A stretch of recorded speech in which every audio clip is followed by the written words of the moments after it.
Hey everyone! Rich filters have transformed Jira dashboards into interactive command centers.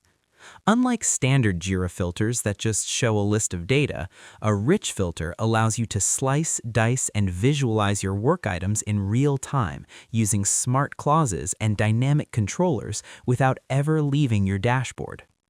Step 1. Create the base rich filter. We're starting with the data foundation. A rich filter isn't built from scratch, it's an upgrade applied to an existing Jira saved search, JQL. Go to Apps, Rich Filters in your Jira top menu. Click Create Rich Filter. Give it a name and choose an existing Jira filter to act as your base filter. This base filter defines the total pool of issues your rich filter will ever see. Step 2. Add static and dynamic filters. Now we're moving to interactivity. This is what makes the filter rich. You are creating the buttons and drop-downs that your team will click on the dashboard. Go to Static Filters. Create buttons like Closed, status equals closed, or My Tasks, assignee equals current user function. These act as one-click toggles. Go to Dynamic Filters and add fields like assignee, priority, or project.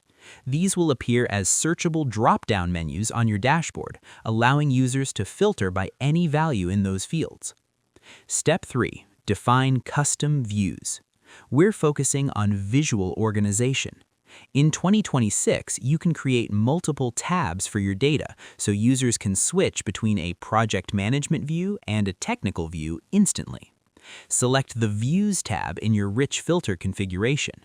Create a new view, like Delivery View, and select exactly which columns, key, summary, status, should appear. You can even include smart columns that change color based on risk or priority, giving your team instant visual cues. I hope this helped you out, and I see you in the next one.